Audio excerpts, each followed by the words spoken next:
തൽക്കാലം എനിക്ക് നിങ്ങളെയും ഇവനെയും അറസ്റ്റ് ചെയ്തുകൊണ്ട് പോയേ പറ്റൂ.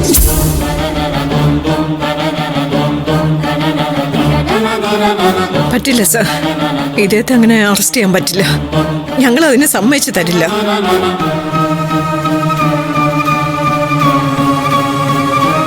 എനിക്കതിന് ആരുടെ സമ്മതത്തിന്റെ ആവശ്യമില്ല. സർ മാറിയിരിക്കണം സർ, പ്ലീസ്. എന്റെ അച്ഛനെ തൊട്ടുപോകരുത്. മര്യാദയ്ക്കാണെങ്കിൽ തൊണ്ടി മുതലെടുത്ത് ഇയാളെ ഞാൻ അറസ്റ്റ് ചെയ്തുകൊണ്ട് പോകും. അതല്ല, ആ അറസ്റ്റ് തടയാനാണ് ഉദ്ദേശമെങ്കിൽ ഈ കൊള്ള മുതലിന്റെ ഉത്തരവാദിത്വം എനിക്ക് ഈ കുടുംബത്തിന് തലയിൽ കെട്ടിവെക്കേണ്ടി വരും.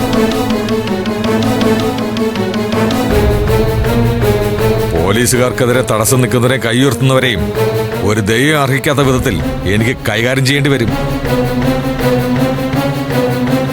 സൂര്യ, നീ മാറി നിൽക്ക. മാറി നിൽക്കാനാ നിന്നോട് പറഞ്ഞത്.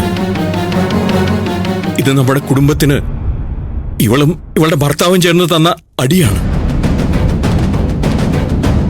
നമ്മളിവിടെ ബഹളം വെച്ചുകൊണ്ടോ പതറിപ്പോയതുകൊണ്ടോ കാര്യമില്ല. ഇവർക്ക് എന്നെയാണ് ആവശ്യം. ഞാൻ ഇവരുടെ കൂടെ പോവാ. നമുക്ക് പോവാം സാർ. ഇത് എന്തായി പറയുന്നേ? നമ്മുടെ മോളുടെ വിവാഹ നിശ്ചയം നടക്കുക. അത് മുടങ്ങാൻ പാടില്ല പത്മ. എന്റെ സാന്നിധ്യം ഇല്ലെങ്കിലും ഈ മുഹൂർത്തത്തിൽ അത് നടന്നിരിക്കണം. നിങ്ങൾ പറഞ്ഞു തീരട്ടെ സാറേ. ഇത്തരം ഒരു സിറ്റുവേഷനിൽ നിന്ന് നിങ്ങൾ എന്നെ അറസ്റ്റ് ചെയ്ത് കൊണ്ടുപോകുമ്പോ എനിക്ക് ചെയ്തു തീർക്കാനുള്ള ചില കാര്യങ്ങളുണ്ട്. ഇവിടെ ഉത്തരവാദിത്തങ്ങളുണ്ട്. സൂര്യ, വിവാഹ നിശ്ചയം മുടങ്ങാൻ പാടില്ല. അത് നീ നടത്തണം. ഒരു കുറവുമില്ലാതെ നടത്തണം. മോളെ നന്ദിനി, അച്ഛനൊരു കുഴപ്പമില്ല. സത്യത്തിനെതിരായി അച്ഛനൊന്നും ചെയ്തിട്ടില്ലല്ലോ മോളെ. അച്ഛനൊന്നും സംഭവിക്കില്ല. സൂര്യയുടെ കൂടെ നിന്ന് ഈ ചടങ്ങ് നടത്തേണ്ടത് നിന്റെയും കൂടെ ഉത്തരവാദിത്വം.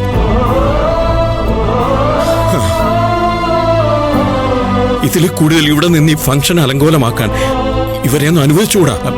നമുക്ക് പോവാൻ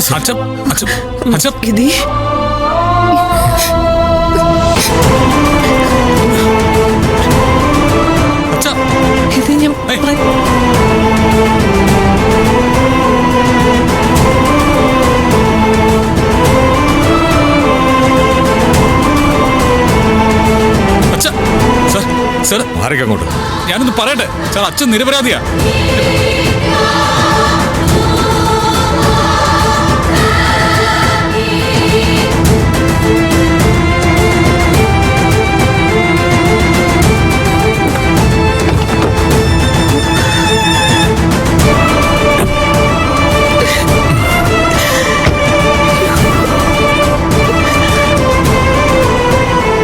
ഒരു ബഹളം ഉണ്ടാക്കരുത്. ഒരു പ്രശ്നവുമില്ലാതെ വേദയുടെ കല്യാണ നിശ്ചയം അവസാനിക്കണം.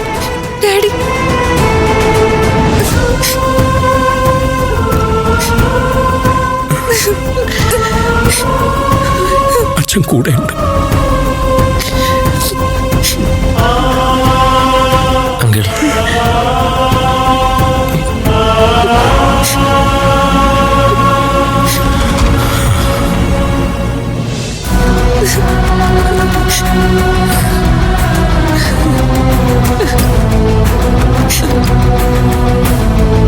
പത്മ പ്ലീസ്. ഇവിടെയാണ് താൻ ധൈര്യം കാണിക്കേണ്ടത്. ഇവിടെയാണ് പത്മ മാതൃകയാവേണ്ടത്.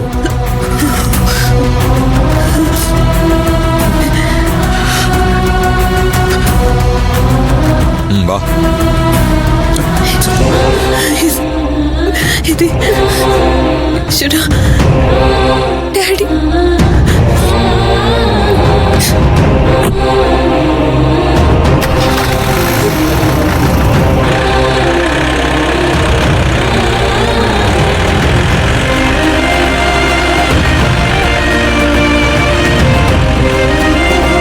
കരയല്ലേ മമ്മി?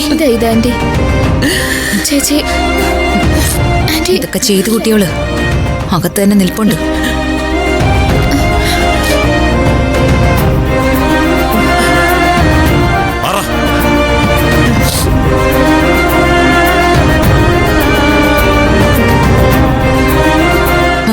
വാ